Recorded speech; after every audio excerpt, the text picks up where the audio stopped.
I'm being very honest. I'm going to be brief because I have other engagements. I don't have a tradition of being brief all the time. You know, I'm a Baptist preacher. We can talk a long time. But I'm going to really be brief today. I want to ask you a question, and that is, what is in your life's blueprint? This is the most important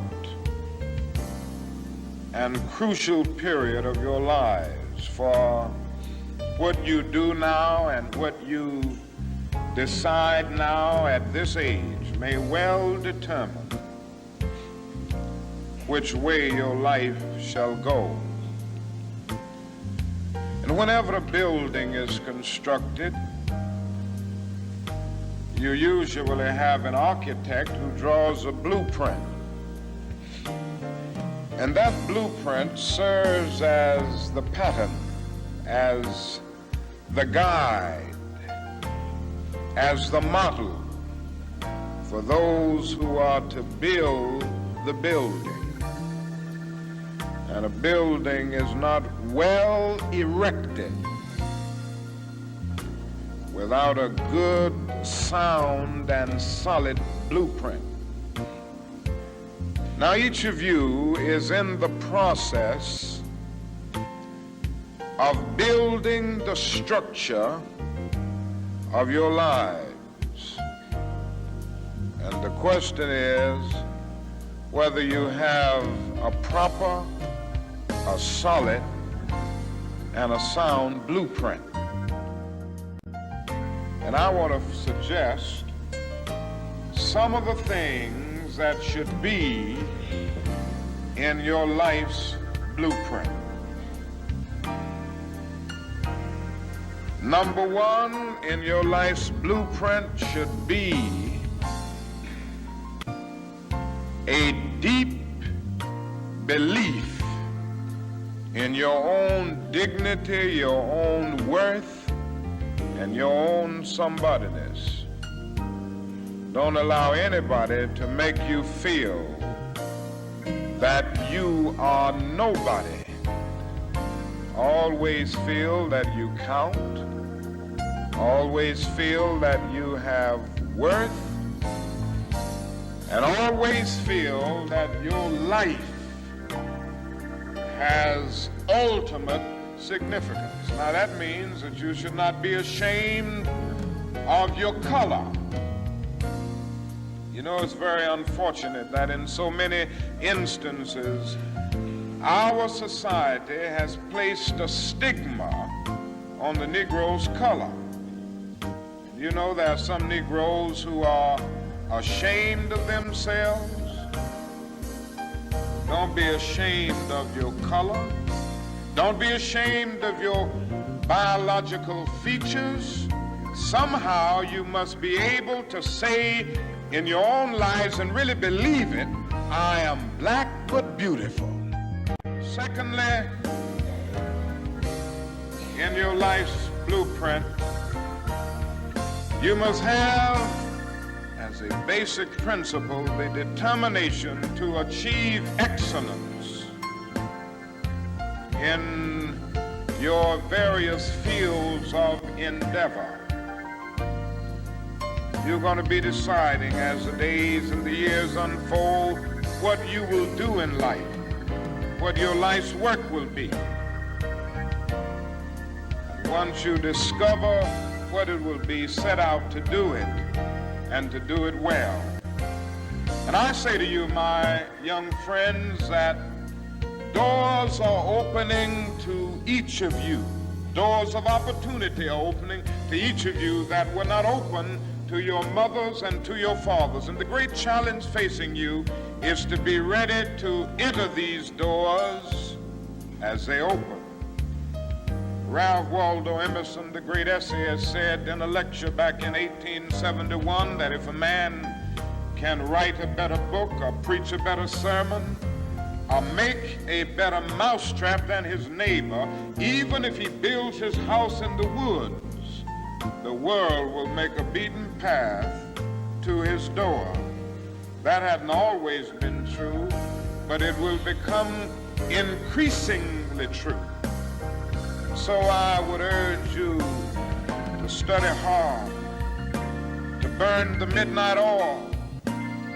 I would say to you, don't drop out of school, and I understand all of the sociological reasons why we often drop out of school. But I urge you, in spite of your economic plight, in spite of the situation that you are forced to live so often with intolerable conditions, stay in school.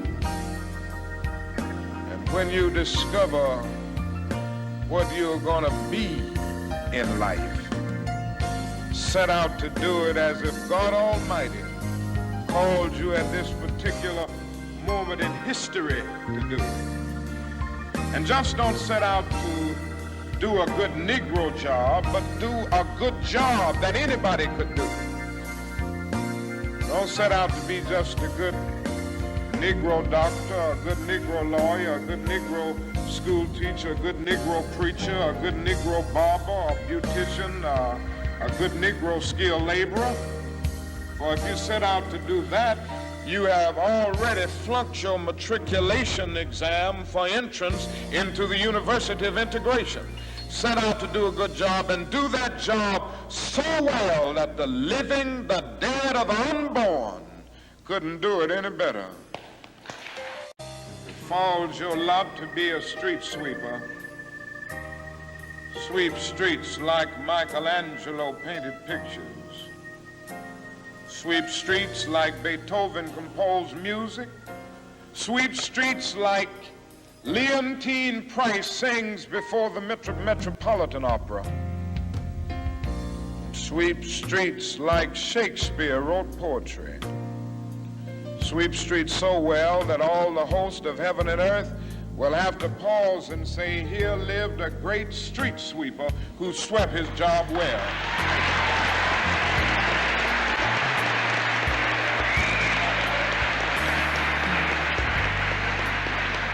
If you can't be a pine on the top of the hill, be a scrub in the valley.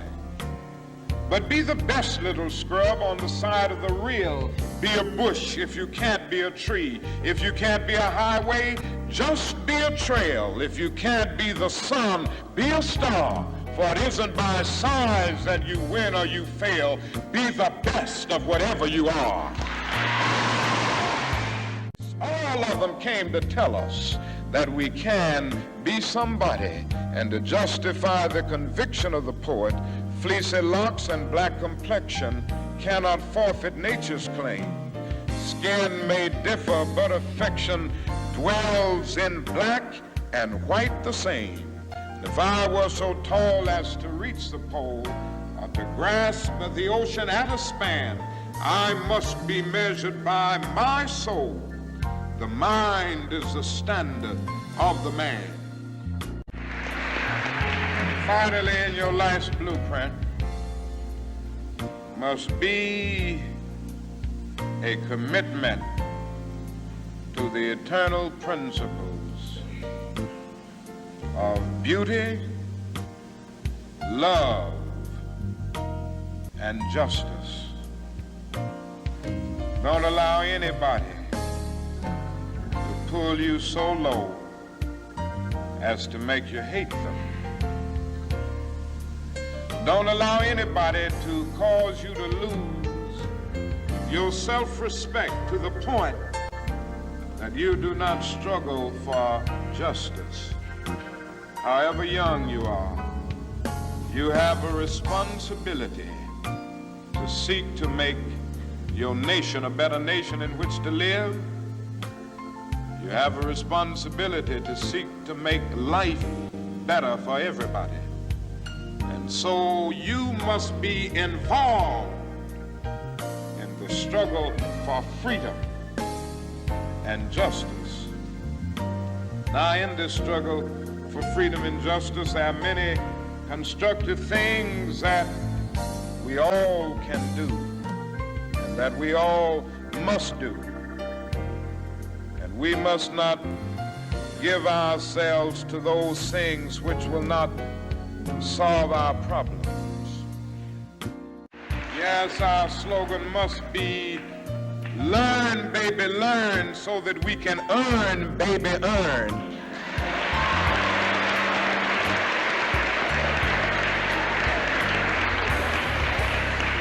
And with a powerful commitment, I believe that we can transform dark yesterdays of injustice into bright tomorrows of justice and humanity. Let us keep going toward the goal of selfhood, toward the realization of the dream of brotherhood, toward the realization of the dream of understanding goodwill. Let nobody stop us.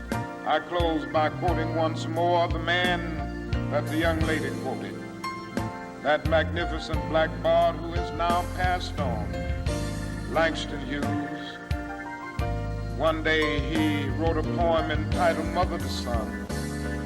The mother didn't always have her grammar right, but she uttered words of great symbolic profundity.